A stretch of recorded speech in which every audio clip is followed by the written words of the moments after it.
Welcome to Y news. నేను మీ చంద్రశేఖర్.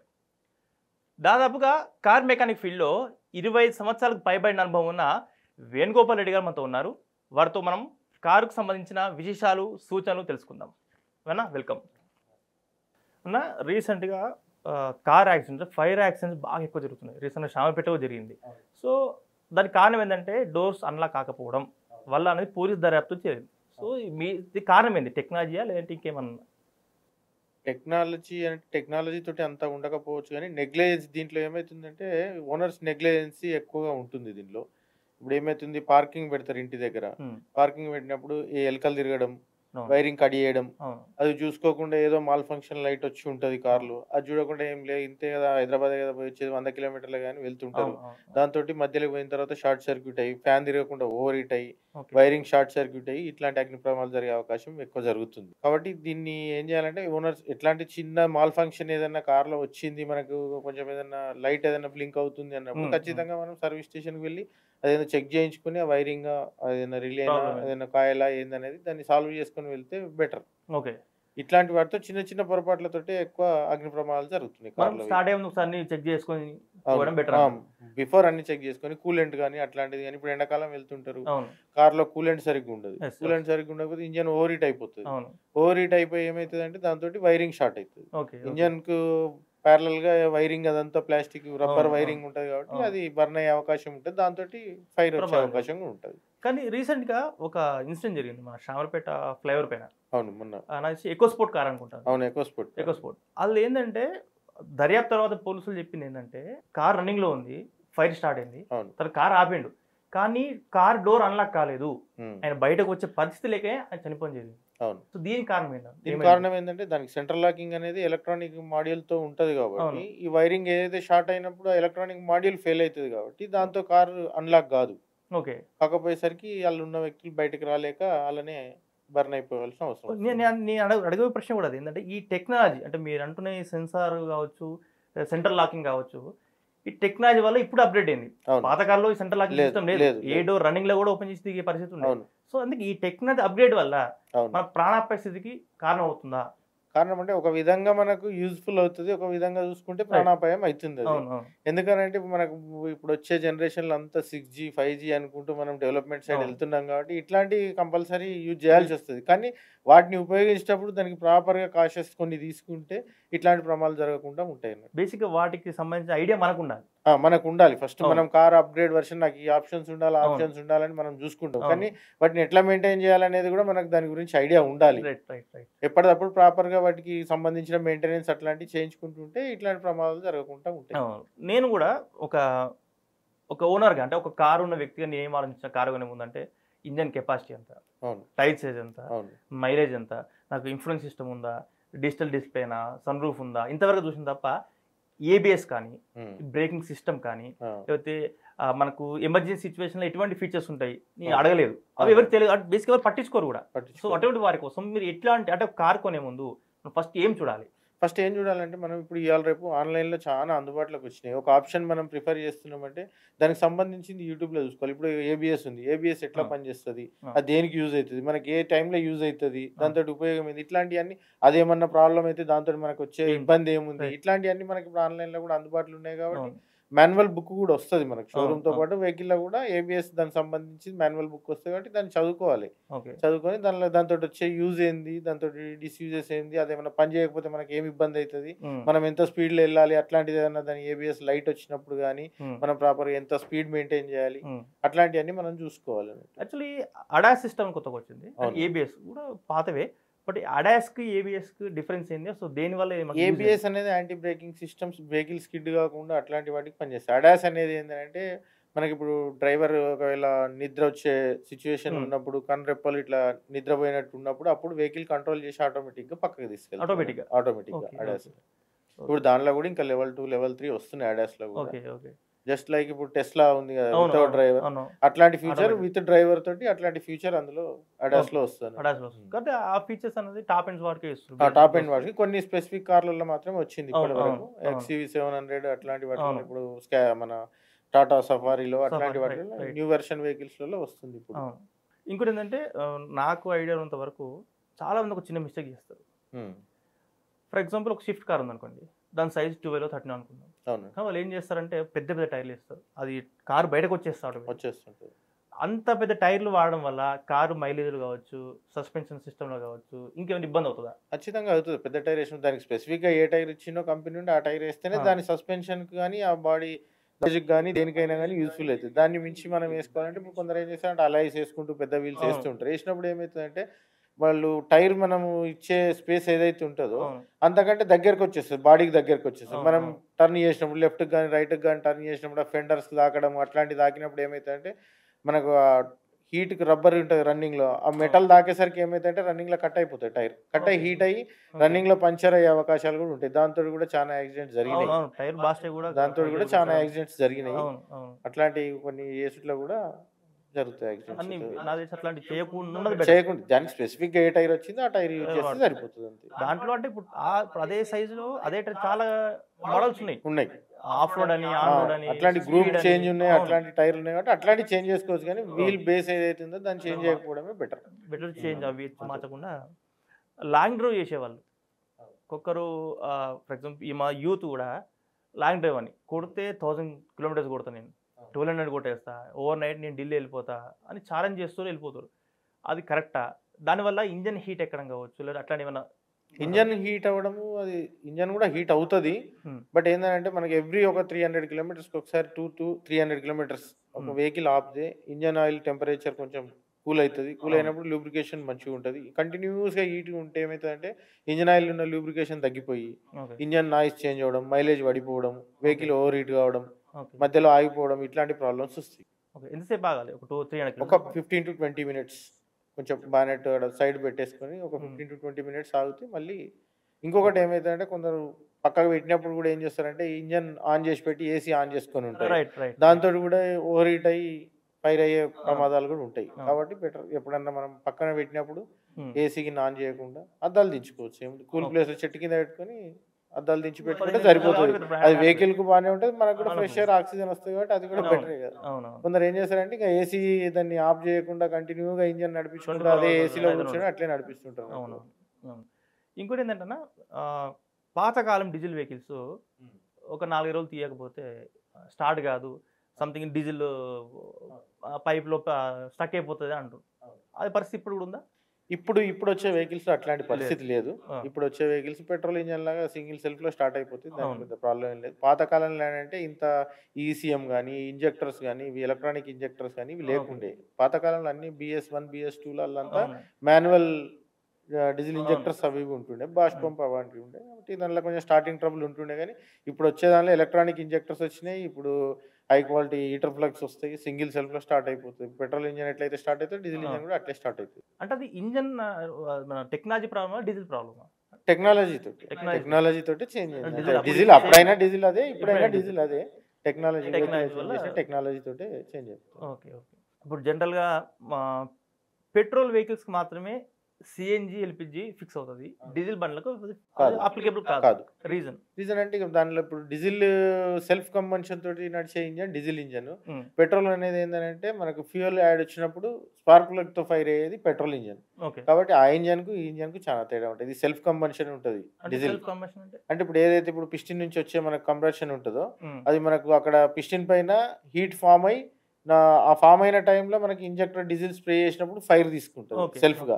ఇప్పుడు petrol engine ఏమైతుంది, కంప్రెషన్ కి వచ్చినప్పుడు కంప్రెషర్ పైన టైట్ అయినప్పుడు పిస్టిన్ దగ్గర పెట్రోల్ స్ప్రే అవ్వకుంటూ స్పార్క్ ప్లగ్ ఫైర్ ఇస్తుంది, అది పెట్రోల్ దాంతో నడుస్తుంది. ఇదేమో సెల్ఫ్ కంబషన్ డీజిల్ లో ఆటోమేటిక్ గా అది సెల్ఫ్ ఫైర్ అవుతుంది డీజిల్ లో.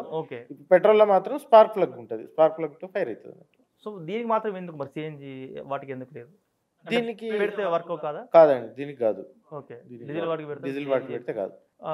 Coming to the advance technology, ఇప్పుడు ఈ కాలం అందరూ బైక్స్ దగ్గర నుంచి కార్ల వరకు, ఈవెన్ బస్సులు కూడా ఎలక్ట్రిక్ బస్సులు అన్ని కూడా ఎలక్ట్రిక్ నడుపుతున్నాయి. సో అంతా సరే, కార్ అంటే చిన్నది, 4 పెట్టేవి. బస్సెస్ అంటే దాదాపు ఒక 100 మంది, అంతమందికి ఎలక్ట్రిక్ వాడడం అన్నది మంచిదేనా? ఇప్పుడున్న పొల్యూషన్ ప్రకారం అయితే మనం ఎలక్ట్రిక్ వాడట్లో ఇబ్బంది ఏం లేదు. కాకపోతే ఈ బ్యాటరీస్ ఎప్పుడైతే ఇప్పుడు ఈ లెడ్ బ్యాటరీస్ ఇవన్నీ వచ్చినాయి కదా, వీటిని ఇప్పటివరకైతే ఇంకా స్క్రాప్ పాలిసీ అనేది లేదు అని మన దగ్గర పొల్యూషన్ ఇబ్బంది అయితే దాన్ని స్క్రాప్ చేయడం ఇబ్బంది అయితే ఉన్నది. ఇంకా ఫర్దర్ గా గవర్నమెంట్ ఏం యాక్షన్ తీసుకుంటే తెలియదు. కాకపోతే ఎలక్ట్రికల్ అయితే కొంచెం వరకు సేఫే, పొల్యూషన్ వరకు సేఫ్, పొల్యూషన్ వరకు సేఫ్. కాకపోతే మధ్యలో ఆగిపోయినప్పుడు ఛార్జింగ్ పెట్టడం, ఛార్జింగ్ స్టేషన్స్ ఇవి కొన్ని ప్రాబ్లమ్స్ ఉన్నాయి. ఇంకా వాళ్ళు ప్రమోట్ చేస్తున్నంతగా ఫెసిలిటీస్ లేవు. అంటే ఎవ్రీ 50 కిలోమీటర్స్ 100 కిలోమీటర్స్ 2 స్టేషన్స్ ఉంటాయి. లైక్ మనం పోతే హైదరాబాద్ పోతే నాకు 100 పెట్రోల్ బంకులు కనిపిస్తాయి. అవును, HP, Indian oil, Bharat petroleum, ఒక అది స్టేషన్ నాకు ఒక 2 కూడా కనిపిస్తాయి. అవును. సో అటువంటి వాళ్ళకి కూడా రిస్క్. అంటే యాక్చువల్గా ఏంటంటే బస్సులకు అయితే మనకి ఇప్పుడు కరీంనగర్ నుండి హైదరాబాద్ పోయే బస్సు ఒక 160 కిలోమీటర్స్ పోతుంది. 160 కిలోమీటర్స్ వస్తేనే దానికి ప్రాపర్ మైలేజ్ ఉంటుంది. దానికి కాబట్టి దానికి ఒక 350-400 కిలోమీటర్స్ ఛార్జింగ్ ఉంటే సరిపోతుంది. ఇప్పుడు మనం కార్లో వెళ్తే ఏమైతే మనం ఈ పనులు ఆ పనులు చూసుకొని హైదరాబాద్ లోకల్లో తిరిగి ఏసీ వేసుకొని అటు ఇటు చేస్తే మనకి 500 వచ్చేది కాస్త 200కి వచ్చేస్తుంది. ఇప్పుడు మీరు నైట్ వచ్చేటప్పుడు మధ్యలో ఎక్కడైనా ఛార్జింగ్ అయిపోయిందంటే ఇంకా మనం దాన్ని చేసేది ఏమి ఉండదు, కంపల్సరీ టోయింగ్ చేసుకొని తీసుకెళ్ళాలి. కాబట్టి ఏంటంటే ఛార్జింగ్ స్టేషన్స్ ఎక్కువ అయ్యి టైం స్పాన్లో తక్కువ టైం స్పాన్లో ఛార్జింగ్ అయ్యేటట్టు స్టేషన్స్ వస్తే ఎలక్ట్రికల్ 100% సక్సెస్ఫుల్ అవుతుంది. జనరల్గా నేను కూడా ఒక ఎలక్ట్రిక్ కార్ కొందాం అనుకున్నా, ఒకసారి ఆలోచించి ఆగిపోయినా. ఎందుకంటే ఓవర్ నైట్ వెళ్తున్నా, ఛార్జింగ్ స్టేషన్స్ లేవు, అప్పుడు ఫ్యామిలీ పరిస్థితి, అందుకే నేను ఆగిపోయినా. ఎలక్ట్రిక్ కార్ కొందాం అంటే నేను పొల్యూషన్ గురించి ఆలోచించాను కానీ బట్ ఉన్న ఫెసిలిటీస్ అన్నది గవర్నమెంట్ ఇంప్రూవ్ చేసుకొని అట్లీస్ట్ ఒక 50-60 కిలోమీటర్ ఒక్క స్టేషన్ పెట్టినా కూడా మనం ఖచ్చితంగా దాన్ని ప్రిఫర్ చేయొచ్చు, 10 మందికి చెప్పొచ్చు కూడా. ఆ పరిస్థితి లేదు. ఆ త్వరగా గవర్నమెంట్ అన్నట్టుగా గవర్నమెంట్ మీరు స్పీడ్ కూడా పెంచాలి. ఇప్పుడు మామూలు ఒక కార్ కాదు ఎంత టైం పడుతుందా ఒక కార్ ఛార్జింగ్ కావాలంటే ఇప్పుడు జనరల్ గా అయితే ఒక 5 hours వరకు పడుతుంది. 5 hours అంటే ఛార్జింగ్ స్టేషన్ బట్టి చార్జర్ ను బట్టి ఉంటది అది. దాన్ని ఏంటంటే ఒక హాఫ్ అన్ అవర్ 1 hour మనం ఒక లంచ్ చేసే లోపు మళ్ళీ ఒక 70% 50% అన్న రీఛార్జ్ అయ్యేటట్టు ఉంటే బెటర్ ఉంటుంది. కానీ ఇంకా అంత టెక్నాలజీ పెరగాలి. యూజర్ ఫ్రెండ్లీ అయితే కొంచెం వాళ్ళకి ఇంట్రెస్ట్ ఉంటుంది. అవునవును. నెక్స్ట్ అన్న ఇప్పుడు మామూలుగా లాంగ్ డ్రైవ్ చేసే వాళ్ళ గురించి ఇంత ఒక మాట మాట్లాడుకున్నాం. అవును, చాలా మంది ఈ నిద్ర విషయంలో నెగ్లిజెన్స్ ఉంటారు. వాళ్ళకి నిద్ర వస్తున్నా కూడా ఏదో బలవంతంగానో ఏదో నడపాలని ప్రయత్నం చేస్తుంటారు. వాళ్ళకి మీరు ఒక సలహా అయింది?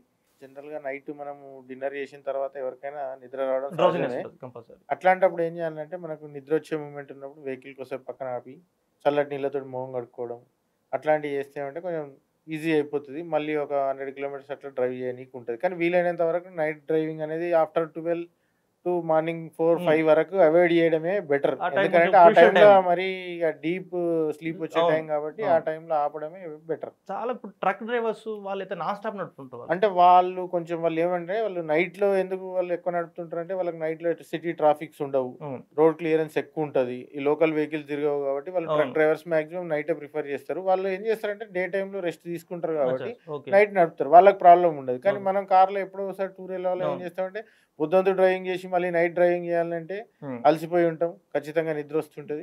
మన కాన్సెప్ట్ ఎట్లుందంటే నైట్ అంతా ట్రావెల్ చేస్తే టైం సేఫ్ అవుతుంది, తొందర వెళ్ళిపోవాలి మనం ఆతృతలో అవుతాం కానీ ఆ తొందర వెళ్ళిపోయే క్రమంలో యాక్సిడెంట్స్ ఎక్కువ అవుతుంది. కాబట్టి కంపల్సరీ స్టే చేసుకోవడం, లేదంటే ఆల్టర్నేటివ్ ఇంకొక ఎవరైనా డ్రైవర్ ఉంటే ఒక రెస్ట్ తీసుకున్నప్పుడు ఇంకొకరు నడపడం అట్లాంటివి చేసుకుంటే సేఫ్ సైడ్ ఉంటుంది. అన్న ఇప్పుడు చాలా మందికి నన్ను చాలా మంది మా ఫ్రెండ్స్ కూడా అడిగారు, అంటే కొత్త వెహికల్ తీసుకున్నా జస్ట్ 30-35 తిరిగిందా, అరే క్లచ్ వెళ్ళిపోయినాయి అని చెప్తారు షోరూమ్లో, అరే వాళ్ళు కావాలని చెప్తారు అని మన డౌట్. అది ఎందుకు అంటే కొందరికి మా ఫ్రెండ్ ఇంకోటి చెప్తాడు, అరే అవులా నేను కొన్నా 1,00,000 kilometers తినరా ముచ్చట తీసుకోరు. సో ఏం తేడా అంటే క్లచ్ ప్లేట్లు అనేవి ఎట్లా పోతాయంటే డ్రైవింగ్ ఫాల్ట్ ఉంటేనే పోతాయి. మనం హాఫ్ క్లచ్ యూజ్ చేసి డ్రైవింగ్ చేస్తే, హాఫ్ క్లచ్ అంటే మనం ఇప్పుడు సిటీ ట్రాఫిక్ లోకి వెళ్తాం, వెళ్ళి మనం ఏం చేస్తాం ఫస్ట్ గేర్లు వేసి మూవ్ చేస్తుంటాం, ట్రాఫిక్ సిగ్నల్ పడింది, మనం అక్కడ ఏం చేస్తాం ఆపేసి న్యూట్రల్ చేసుకోవాలి వెహికల్, క్లచ్ మీకల్ కాల్ తీసి సిగ్నల్ పడిన తర్వాత మళ్ళీ గేర్ వేసి ఫుల్ క్లచ్ వదిలిన తర్వాత వెళ్ళిపోవాలి. అంతేగాని కొందరు ఏం చేస్తారు సెకండ్ గేర్ లో థర్డ్ గేర్ లో కూడా హాఫ్ క్లచ్ లో పెట్టి రేజ్ చేసుకుంటూ మెల్లగా వెళ్తే క్లచ్ ప్లేట్ పోతుంది. క్లచ్ ప్లేట్ అనేది కేవలం డ్రైవింగ్ ఫాల్ట్ తోటే పోతుంది. దానికి అది ఇంకొకటి ఏంటంటే ఏదన్నా బ్రేక్ అయ్యి డ్యామేజ్ అయితే ఏదన్నా మ్యానుఫ్యాక్చర్ డిఫెక్ట్ ఉంటుంది తప్ప, కానీ అరిగిపోయింది అంటే మాత్రం ఖచ్చితంగా డ్రైవింగ్ ప్రాబ్లం తోటి అరుగుతుంది. లేదంటే మాత్రం 1,00,000 kilometers వస్తాయి. కొన్ని ఏమైతే అంటే కొన్ని 1 lakh బిఫోరే కొంచెం ప్రెషర్ ప్లేట్ హార్డ్ అవ్వడం అట్లాంటి ప్రాబ్లం ఉంటే చేంజ్ చేసుకుంటారు తప్ప, కానీ క్లచ్ ప్లేట్ అరిగింది అంటే మాత్రం డ్రైవింగ్ ప్రాబ్లం 100% డ్రైవింగ్ ప్రాబ్లం తోటి అరుగుతుంది. ఓకే, ఇప్పుడు ఈ బ్రేక్ ప్యాడ్స్ ఉన్నాయి. బేసిక్గా ఒక కొత్త కార్కు ఎంత లైఫ్ వస్తుండొచ్చు? అది కూడా డ్రైవింగ్ ఫాల్ట్ ఉంటుంది అలా కూడా? దాంట్లో కూడా ఉంటుంది. ఎక్కువ మనం బ్రేక్ యూజ్ చేసినా కొద్దీ అరుగుతుంటుంది బ్రేక్ యూజ్ ప్యాడ్స్ అంటే ఎట్లయినా. మామూలుగా అదే అవసరం వస్తే కొంచెం తప్ప మనం ఇప్పుడు 100 స్పీడ్ వెళ్తాం, అవసరం లేని దగ్గర కూడా స్పీడ్ ఎక్కువ వెళ్ళి బ్రేకులు కొట్టడం అట్లాంటి పడుతుంది కూడా తొందరగా హీట్ అయ్యి బ్రేక్ ప్యాడ్స్ తొందరగా అరిగే అవకాశం ఉంటుంది. ఓకే. ఇంకొకటి ఏమైతే అంటే కొత్తగా వచ్చినప్పుడు లైఫ్ ఎక్కువ ఉంటుంది. కారు ఒక 50,000 60,000 తిరిగినాక మనం బ్రేక్ ప్యాడ్ చేంజ్ చేసి తొందర పోతున్నాయి అంటే ఆ డిస్క్లు ఏవైతే ఉంటాయో డిస్కులు కానీ డ్రమ్ములు కానీ అవి ఏమైతే అంటే రఫ్ అవుతాయి. డిస్క్ ఓకే ఓకే అవును. కంపల్సరీ వాటిని కూడా మనం చూసుకొని అవి ఎప్పుడైతే రఫ్ అయితే కొంచెం స్క్రాచెస్ వచ్చినట్టు కాగానే ప్యాడ్స్ తో పాటు డిస్కులు కూడా చేంజ్ చేసుకుంటే బ్రేక్ ప్యాడ్స్ లైఫ్ ఎక్కువ లైఫ్ వస్తుంది. ఎక్కువ ఈ డిస్కులు రఫ్ అయినప్పుడు ఏమైతుందంటే మనం బ్రేక్ అప్లై చేసినప్పుడు డస్ట్ రావడం వీళ్ళకి వెళ్ళి అట్లాంటిది వస్తుంది అన్నట్టు. అందుకే చూసుకొని బ్రేక్ ప్యాడ్స్ తో పాటు డిస్కులు కూడా ఏమైనా రఫ్ అయినట్టు అనిపిస్తే డిస్కులు కూడా చేంజ్ చేసుకోవడం బెటర్. వర్షాకాలం వచ్చేసరికి అండ్ చలికాలం రెండు డేంజరస్. అవును. నాకు నా ఎక్స్పీరియన్స్ ప్రకారం అవును. వర్షాకాలం నడిపే వాళ్ళకు ఎట్లాంటి మీరు హెచ్చరిక చేస్తారు? వర్షాకాలం అంటే మనం ఒకటి రోడ్లు గుంతలు ఒకటి చూసుకోవాలి. రోడ్ మనకు తెలిసిన రోడే కదా, మనం వెళ్ళిపోతున్నాం కదా అని చెప్పి వెళ్ళిపోతుంటాం. రోడ్ మీద రేపు ఏముంది, ఎక్కడ రోడ్ డ్యామేజ్ అయ్యేది తెలుస్తలేదు, గుంతలు ఉంటాయి. ఆ గుంతలలో కొంచెం చూసుకొని వాటర్ ఉన్న కాడ కొంచెం స్లో చేసుకోవడం పోవడమే బెటర్. ఇంకొకటి ఏంటంటే వర్షాకాలంలో వైపర్ బ్లేడ్స్ ఒకటి, ఫ్రంట్ గ్లాస్ ఒకటి, ప్లస్ లైట్లు ఒకటి, ఇవి కంపల్సరీ మంచిగా ప్రాపర్గా ఉన్నాయా లేవా అవి చూసుకోవాలి. వర్షాకాలం రెయినీ సీజన్ స్టార్ట్ అయింది అనగానే వైపర్ బ్లేడ్ చేంజ్ చేసుకోవాలి. చేంజ్ చేసుకుంటే మనకు రోడ్ వ్యూ కానీ ఏది కానీ బాగుంటుంది. గ్లాస్ చాలా మందికి వర్షాకాలంలో అండ్ చలికాలంలో కూడా ఫాగ్ వచ్చేసి కనిపించకుండా అయిపోతుంది. అంటే వైపర్ ఎంత వేసినా కూడా ఆ మరకలు పోతాయి. ఏసీ అనేది మనకు విండ్షీల్డ్ కి పెట్టుకుంటే మనకు క్లియర్ అవుతుంది. అప్పుడు కూల్ ఉండాలా హాట్ ఉండాలా? కూల్ పెట్టుకోవాలి. హీట్ పెట్టుకోదా? హాట్ పెట్టుకుంటే ఏమైతే అంటే లోపల ఉన్న వేడి దానికి ఇంకా మనకు ఫాగ్ వచ్చేసి లోపలికి వెళ్ళి మొత్తం జామ్ అవుతుంటుంది. Okay okay. కూల్ పెట్టుకొని మనం విండ్షీల్డ్ కి పెట్టేసుకుంటే సరిపోతుంది. ఈ మధ్య ఇన్స్టాగ్రామ్ లో యూట్యూబ్ లో యాడ్స్ కూడా చూస్తున్నాను నేను. ఏదో లిక్విడ్ ఉంటుంది అద్దాన్ని పూసేస్తే వాటర్ స్టోరేజ్ కాకుండా వెళ్ళిపోతుంది. అంటే వెనకటి కాలంలో మీరు అట్లా అంటే సిగరెట్ చింపి గ్లాసులు చూస్తే కూడా వైపర్ లేకుండా కూడా నడిపించిన రోజులు ఉన్నాయి. ఆలుగడ్డ కూడా రాస్తారు, ఇప్పటికి కూడా రాస్తుంటారు, సిగరెట్ రాస్తుంటారు, ఆలుగడ్డ రాస్తుంటారు, అన్ని ఉన్నాయి. కానీ అట్లాంటి అవసరమేం లేదు. వైపర్స్ ఒకటి ప్రాపర్ గా ఉంటే మనకు అంత రోడ్ అంతా క్లియర్ గానే ఉంటుంది. అది వైపర్స్ అప్పుడు ఆ కాలంలో వైపర్స్ తక్కువ మధ్యలో ఇబ్బంది అయితే అట్లాంటి చేసేవాళ్ళు. కానీ ఇప్పుడు అవసరం లేదు. అప్పటి వెహికల్ స్పీడ్ కు ఇప్పటి వెహికల్ స్పీడ్ లకు చాలా వేరియేషన్ ఉంది. అప్పుడు 30-40 స్పీడ్ లో పోయే వెహికల్స్ ఇప్పుడు 100-120 లో వెళ్తున్నాయంటే మనం స్పీడ్ ఎక్కువ. ఈ కాలంలో 100 తక్కువ సిగ్గు ఫీల్ అవుతారు అందరూ. కానీ ఫైన్లు కూడా పడుతున్నాయి. Control better. 1000 రూపాయలు వదిలేస్తారు. 1000 రూపాయలు అయిపోతుంది కానీ కంట్రోల్ ఉంటేనే బెటర్ గా. ఎన్ని వేలు అని కట్టుకుంటారు. ఈ టైర్ల విషయానికి వస్తేనా, ఇప్పుడు నాకున్న ఒక అంటే మా వినికిడి బాగా విన్న మాట ఏంటంటే మారుతి సుజుకి కంపెనీ టైర్లు చాలా చిన్నగా ఇస్తాడు. అవును. అంటే సన్న టైర్లు ఇస్తాడు. వాటి వల్ల ఎక్కువ ప్రమాదాలు జరుగుతున్నాయి. లైక్ ఫర్ ఎగ్జాంపుల్ రీసెంట్గా మన కేరళలో ఒక ఇన్సిడెంట్ జరిగింది. 4 lanes రోడ్ అది. అవును. అని వెళ్తుంటాడు ఆయన. ఒక దగ్గర నీళ్ళు స్టోర్ అయి ఉంటాయి 4 lanesని. ఆ వాటర్ దానికి ఆ కార్ కంట్రోల్ చెప్పి పల్టీ కొట్టేస్తుంది.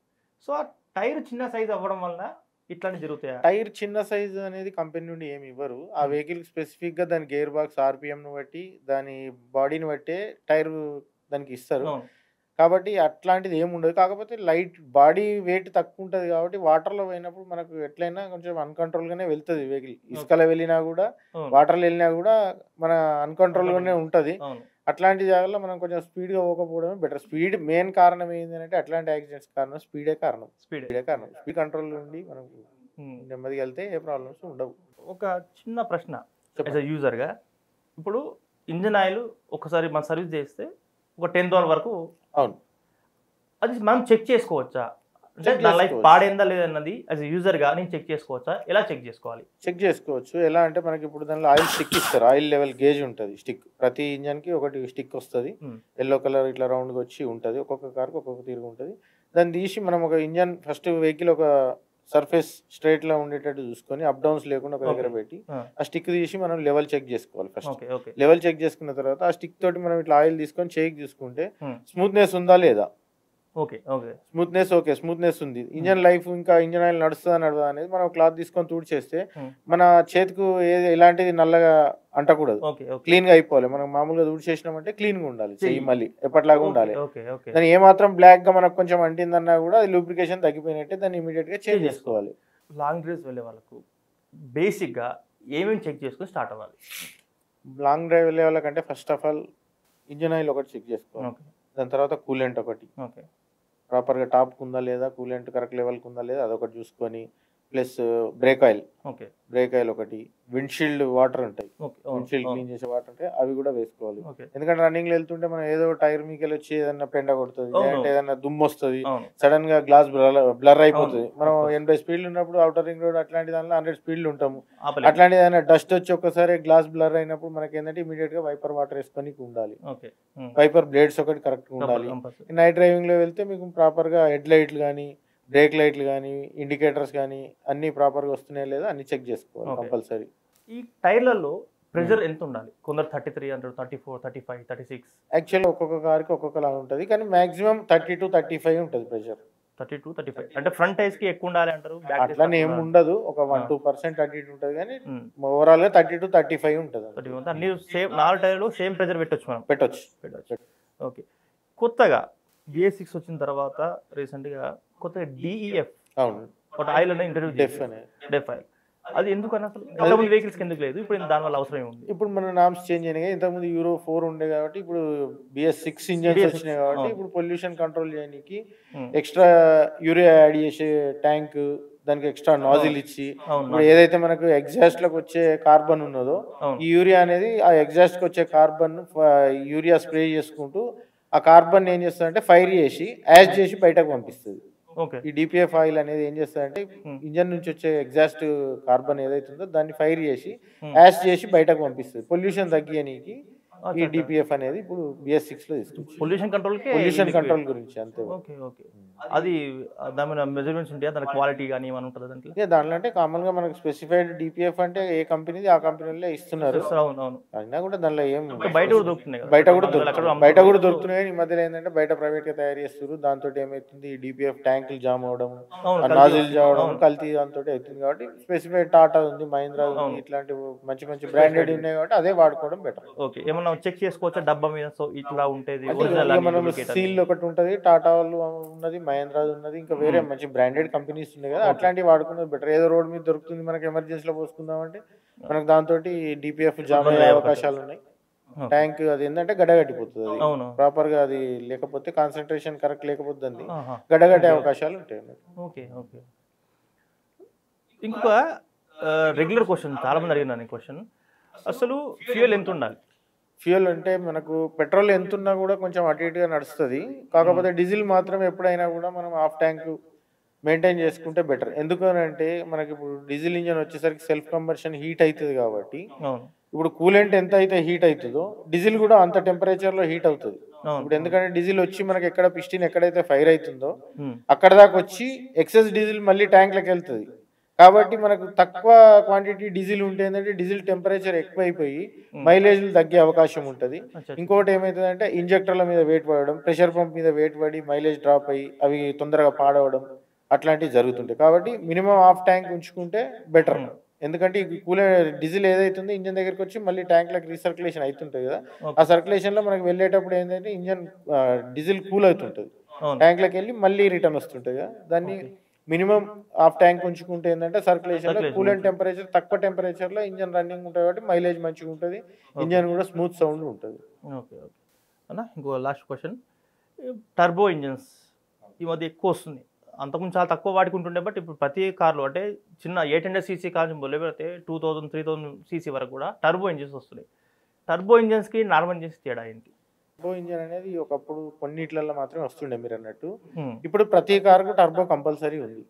టర్బో లేని ఏ కార్ రావట్లేదు. ఈవెన్ పెట్రోల్ లో కూడా టర్బో ఇంజన్స్ వచ్చినాయి. అది ఏంటంటే పికప్ పెంచి మనకు మైలేజ్ రావడానికి టర్బో అవసరం. ఇప్పుడు ఏసీలో మనకు సడన్ పికప్ లేవాలంటే నార్మల్ ఇంజన్స్ లో అంత పికప్ ఉండదు. ఇప్పుడు మనకు ఒకప్పుడు దానిలో జెన్ డీజిల్ ఉంటుండే, 1500cc ఇంజన్ అయినా కూడా మనం ఏసీ వేస్తే కంపల్సరీ మనం ఇనిషియల్ పికప్ ఉండకపో మళ్ళీ ఏసీ ఆఫ్ చేసుకుని ట్రాఫిక్ లో మళ్ళీ కొంచెం పికప్ అయినాక ఏసీ ఆన్ చేసుకుంటేనే వెహికల్ వెళ్ళేది. అదే ఇప్పుడు 1248cc స్విఫ్ట్ ఇంజన్ ఉన్నది అనుకోండి, మీరు ఏసీ వేసినా ఏసీ వేయకుండా వెహికల్ అదే స్పీడ్ తోటి ఇనిషియల్ పికప్ తీసుకొని వెళ్ళిపోతుంటది. కాబట్టి దాని గురించి పికప్ గురించి ప్లస్ మైలేజ్ గురించి టర్బో. ఓకే. ఇప్పుడు 1 litre engine, 1.2 litre engine, 1.3 litre, అసలు ఈ డిఫరెన్స్ ఏంటి? ఏం లేదు, CC engine CC 1 litre engine అని అంటే 1000cc, 1.2 లీటర్ అంటే 1200cc 1.3 అంటే 1300 సీసీ అంతే, సీసీని బట్టి అంతే. అంటే లేదు కొందరు ఏమంటారు పెట్రోల్ కన్సంప్షన్ ఎక్కువ తీసుకొని పుషప్ ఎక్కువ ఇస్తుంది అని అట్లనే ఏముండదు. 1 లీటర్ ఇంజన్ అంటే 1000 సీసీ ఇంజన్ అంతే, అది 1200 సీసీ ఇంజన్. ఓకే అన్న, ఇప్పుడు కొత్త కార్ తీసుకున్న తర్వాత అలా చాలా మోడల్స్ ఉంటాయి, లైక్ బేసిక్ మోడల్ నుంచి టాప్ ఎండ్ వరకు ఉంటాయి. Top end features basic compare చేస్తే వాడు ఒక 3-4 lakhs ఎక్కువ ఛార్జ్ చేస్తాయి. అవును. అదే బయట నీ కార్డ్ ఎక్స్కి వెళ్తా 1.5 పెడితే నాకు వచ్చేస్తే అని చెప్పి వెళ్తుంది. అవును. సో అప్పుడు షోరూమ్ అడిగితే వాళ్ళు ఏమంటారంటే సార్ బయట వేసుకుంటే ఎలక్ట్రికల్గా సెన్సార్ పరంగా ఏమైనా ఇబ్బంది వస్తే మా రెస్పాన్సిబిలిటీ కాదు, అది నిజమా భయపెట్టిస్తున్నా? అంటే కొన్నిటికి మాత్రం ఒరిజినల్ ఎక్విప్మెంట్ తోటి కనెక్షన్ ఇవ్వాల్సి వస్తుంది, కొన్నిటికి సపరేట్ గా వైరింగ్ ఇచ్చి కెమెరాలు కానీ అట్లాంటి వాటికి ఏంటంటే మనం కంపల్సరీ ఇప్పుడు వెహికల్ నుంచి వచ్చిన ఏదైతే ఆడియో సిస్టమ్ ఉంటుందో దాంట్లోనే స్క్రీన్ వస్తుంది కాబట్టి దానికే కనెక్ట్ చేయాల్సి వస్తుంది. అవి కొంచెం ప్రాపర్ గా మనం మంచి క్వాలిటీ వాడకపోతే ఈ సిస్టమ్ ఖరాబ్ అవడం ఇట్లాంటి ప్రాబ్లమ్స్ వస్తాయి. ఖచ్చితంగా సెన్సార్స్ వాటికి ఎఫెక్ట్ అయ్యే అవకాశం ఉంటుంది. Like air bags for example, air bags తో మాత్రం దేనికి సంబంధం ఉండదు. ఎయిర్ బ్యాగ్స్ చాలా భయపడుతున్నారు. లేదు, ఎయిర్ బ్యాగ్స్ తోటి కనెక్షన్ ఇచ్చేది ఏది ఉండదు. ఏమున్నా మనం ఎక్స్ట్రా ఫిట్టింగ్స్ ఏది చేయించుకున్నా కూడా ఆడియో సిస్టమ్ కు అట్లాంటి వాటికి మాత్రమే కనెక్షన్ ఇస్తాం, కానీ వేరే ఎయిర్ బ్యాగ్స్ కానీ అట్లాంటి వాటికి ఎక్స్ట్రా ఫిట్టింగ్స్ సంబంధం ఏమి ఉండదు. అని మీరు అన్నట్టు ఇంత టాపిక్లో ఎలకల గురించి డిస్కషన్ వచ్చింది. ఇది చాలా కామన్ సమస్య అందరికి, అది ఇంట్లో పెట్టినా బయట పార్కింగ్ లో పెట్టినా. ఇక్కడ ఉన్న ప్రాబ్లమ్స్ లో మేజర్ ప్రాబ్లం వచ్చేసి ఇప్పుడు ఎలకలతో పెద్ద ప్రాబ్లం ఉంది. మేము చూసిన వాటికైతే చాలా వెహికల్స్ లో పెద్ద పెద్ద వెహికల్స్ అన్నిట్లలో కూడా వైరింగ్ కడియడం పెద్ద ప్రాబ్లం ఉంది ఎలకలతో. వాటిని ప్రివెంట్ చేసుకుంటే మెయిన్ ఇంపార్టెంట్. దానికి రకరకాల స్ప్రేస్ వచ్చినాయి, ఇంజన్లకు రాకుండా కొన్ని స్ప్రే కొట్టినా కూడా ఎలకలు లోపలికి రావడం జరుగుతుంది. కొందరు మెష్ ఫిడ్ చేయిస్తున్నారు కింద. కొన్ని అది ఏదన్నా కొన్ని రోజులు నడుస్తుంది, కానీ ఎక్కడో దగ్గర మనం ఏదైనా ఫంక్షన్కి వెళ్ళినప్పుడు ఫంక్షన్ హాల్ ఎక్కడో పెడతాం. పెట్టినప్పుడు ఫంక్షన్ హాల్లో అట్లాంటి వాటి రైస్ మిల్లలో అట్లాంటి వాటి ఎలకలు కామన్ గా ఉంటాయి. అవి వచ్చి ఎక్కడో ఒక దగ్గర డ్యామేజ్ చేయడం, ఏసీలకు రావడం, లోపలికి వచ్చి అలా చనిపోవడం, స్మెల్ రావడం, ఇట్లాంటి చాలా ప్రాబ్లమ్స్ ఉన్నాయి. కాబట్టి ఎక్కడైనా కూడా మనం పార్కింగ్ పెట్టుకున్నప్పుడు ఏం చేయాలంటే క్లోజ్డ్ ఏరియాస్లో కాకుండా కొంచెం ఓపెన్ ఏరియాస్లో ఎండ కానీ కొంచెం గాలి వెళ్తురు మంచిగా వచ్చే ప్లేసెస్లో పెట్టుకుంటే ఎలకలు వచ్చే అవకాశం తక్కువ ఉంటుంది. దానికి వేరే ఇంకేమన్నా వేరే అంటే ఇంకా మనం ఏం చేస్తాం, వెహికల్ పార్క్ చేసినప్పుడు కింద ర్యాట్ ప్యాడ్స్ అట్లాంటివి పెట్టుకోవడం. కానీ చనిపోయేటి పెడితే ఏమైతుందంటే అది తిని ఎక్కడో పోయి లోపల చనిపోతే మళ్ళీ కార్ అంతా స్మెల్ రావడం అట్లాంటివి జరుగుతాయి. కాబట్టి కారు దగ్గర బ్యాటరీ పైన ఎక్కడైనా ఒక ర్యాట్ ప్యాడ్ పెట్టుకుంటే గమ్ ఉంటుంది కాబట్టి అక్కడనే ఆగిపోతుంది. మనం ఈ చనిపోనీకి ఏదైనా టాబ్లెట్స్ అవి పెడితే అయితే తిని లోపలికి పోయిందంటే లోపల చనిపోతే మళ్ళీ ఆ డాష్ బోర్డ్ అవన్నీ ఇప్పాల్సి వస్తుంది, అది దొరకదు, స్మెల్ వస్తుంది కార్ అంతా. అది మనం ఎంత చేసినా కూడా ఒక 1 month 2 months దాకా ఆ స్మెల్ అనేది అంతే అంతే అన్న. జనరల్గా ఇప్పుడు వీల్ ఎలిమెంట్ అన్నది బ్యాలెన్సింగ్ అలైన్మెంట్, ఇది చాలా ఇంపార్టెంటా? ఖచ్చితంగా ఇంపార్టెంట్. ఎందుకంటే మనం వెళ్తుంటే గుంతలలో పడుతుంటే టైర్ అలైన్మెంట్ అవుట్ అవుతుంటుంది. ప్లస్ ఇంకొకటి ఏంటంటే సస్పెన్షన్ అనేటివి 0 to 0 వాళ్ళు పాయింట్ టు పాయింట్ చూసి కరెక్ట్ అలైన్మెంట్ చేసి పెడతారు. ఇప్పుడు మన రన్నింగ్ లో సస్పెన్షన్ కొంచెం వీక్ అయినా కొద్ది ఏమైతుందో అలా ప్లే వస్తుంటది. ఆ ప్లే వచ్చినప్పుడు మనం ఎవ్రీ 4000 kilometers ఒకసారి కంపల్సరీగా అలైన్మెంట్ చేయించుకోవాల్సిందే. కంపల్సరీగా చేయించుకోకపోతే మనకు టైర్లు అరగడం, వన్ సైడ్ పుల్లింగ్ రావడం, వెహికల్ ఉంటాయి, కంపల్సరీ ఉంటది. టైర్లు మనకు ఇప్పుడు అరుగుతున్న కొంచెం గ్రూప్ ఉన్నాము అంటే గ్రూప్ అయిపోయేది ఎట్లా తెలుస్తుంది అంటే మనకు కొంచెం వామ్లింగ్ రావడం, కారు అంటే షేకింగ్ అవడం, ఒక 80 పోయినప్పుడు వెహికల్ షేక్ కావడం, సౌండ్ డిఫరెంట్ గా మనకు బేరింగ్లు పోతే ఎట్లయితే గుయ్యని సౌండ్ వస్తుంది అట్లాంటి సౌండ్ రావడం, అట్లాంటివి వచ్చినప్పుడు కంపల్సరీ టైర్లు చెక్ చేయించుకోవాలి. మేజర్ గా రేడియల్ ఇప్పుడు వచ్చేటి అన్ని రేడియల్ టైర్సే ఉన్నాయి కాబట్టి రేడియల్ టైర్స్ వల్ల మనకు కొంచెం వెహికల్ అంటే టైర్ లాస్ట్ స్టేజ్ కి వచ్చినప్పుడు వైబ్రేషన్ అట్లాంటిది వస్తుంటది. ఆ వైబ్రేషన్ వచ్చినప్పుడు మనం ఇమీడియట్ గా టైర్ రిప్లేస్ చేసుకోవాలి. ఇక మనం ఏమైతే నడుస్తుంది గిడికే కదా గాడికే అని పోతే టైర్ బస్ట్ అయ్యే అవకాశం ఉంటుంది, దాంతో యాక్సిడెంట్స్ అయ్యే అవకాశం ఉంటుంది. మా ప్రేక్షకులకు మీరు ఇచ్చే మంచి సూచన ఏదన్నా కార్ నడిపేటప్పుడు ఇలాంటి జాగ్రత్తలు ప్రేక్షకులకు ఇచ్చే సజెషన్ ఏంటి అంటే, ఒకటి ర్యాష్ డ్రైవింగ్ ఒకటి అవాయిడ్ చేయండి. వెహికల్ ప్రాపర్గా మీరు ఎటన్నా వెళ్ళేటప్పుడు అన్నీ కరెక్ట్గా ఆయిల్ కానీ కూలెంట్ కానీ ఇట్లాంటివి ఏమైనా ఉంటే చెక్ చేసుకోండి. ఇంకొకటి ఏంటంటే వెహికల్ ఏదైనా మాల్ ఫంక్షన్ లైట్ వస్తుంది అని అన్నప్పుడు దాన్ని ఒకసారి మీరు సర్వీస్ స్టేషన్కి వెళ్ళి ఒకసారి చెక్ చేసుకొని ప్రాబ్లం ఏం లేదనుకుంటే వెళ్ళండి. ఇంకా పోతే ఇప్పుడు అన్నీ ఎల్ఈడి లైట్స్ వచ్చినాయి. ఆ లైట్లు మనం ఎల్ఈడి లైట్లు 10,000 పెట్టి 12,000 పెట్టి బల్బులు చేంజ్ చేస్తున్నాం, కానీ దాన్ని కరెక్ట్గా మనకు రోడ్డు లైటింగ్ కరెక్ట్ ఉంటుందా లేదా, కరెక్ట్ సెట్టింగ్ ఉందా లేదా అట్లాంటివి చూసుకోండి. ఎందుకంటే మన కరెక్ట్ మన లైట్ సెట్టింగ్ లేకపోతే ఎదుటోళ్ళు వచ్చే వాళ్ళకి కళ్ళకి కొడుతుంటుంది, వాళ్ళకి సరిగ్గా కనబడక వచ్చి ప్రమాదాలు జరిగే అవకాశం కూడా ఉంది. కాబట్టి మన లైటింగ్ కరెక్ట్ రోడ్ మీద మనకు కనబడడం అందం కరెక్ట్ ఉందా లేదా అది ఫస్ట్ అది చూసుకోవాలి. ఇట్లాంటి కొన్ని చిన్న చిన్నవి అన్నీ పాటించుకొని స్పీడ్ తగ్గించుకొని లిమిటెడ్ స్పీడ్లో పోతే యాక్సిడెంట్స్ కాకుండా ఉంటాయి, ఫైన్లు పడకుండా ఉంటాయి. అవును, సేఫ్ జర్నీ. ప్రాణానికే ప్రమాదం ఉండదు, ఆర్థికంగా కూడా మన జేబు కూడా ఇబ్బంది చిల్లు పడకుండా ఉంటుంది అవును. కాబట్టి అవన్నీ చూసుకొని జాగ్రత్తగా నడిపించుకుంటే ప్రాబ్లం ఉంటుంది. థ్యాంక్ యూ అన్న మీ అమూల్యమైన సమయం మాకు స్వామి కేటాయించినందుకు. స్వామి స్వామి శరణం. థ్యాంక్ యూ వేస్. జాగ్రత్తగా రోడ్డు 4 lanes ఉన్నా 6 lanes ఉన్నా ఏదున్నా సరే మనం ఒక లిమిటెడ్ స్పీడ్ పెట్టుకొని, గవర్నమెంట్ కూడా కొన్ని రూల్స్ పెడుతుంది, ఎందుకంటే మనకేం కావద్దని, వాళ్ళకేదో వస్తుంది ఉద్దేశం కాదు అక్కడ. సో మనకు లిమిటెడ్ స్పీడ్లో మనకు ఫ్యామిలీ ఉందని డ్రంక్ అండ్ డ్రైవ్ చేయకుండా, డ్రంక్ అండ్ డ్రైవ్ చేస్తే మన కుటుంబమే కాకుండా వేరే కుటుంబం కూడా నష్టపోయే అవకాశాలు చాలా ఎక్కువగా ఉంటాయి. సో ఎవరికైనా కుటుంబమే కాబట్టి జాగ్రత్తగా ఇంటి నుంచి బయలుదేరి మళ్ళీ తిరిగి వచ్చేంత వరకు కూడా మన కుటుంబం దృష్టిలో పెట్టుకొని జాగ్రత్తగా వెళ్ళి సేఫ్ జర్నీ చేయండి. అందరికీ have a safe journey. Thank you.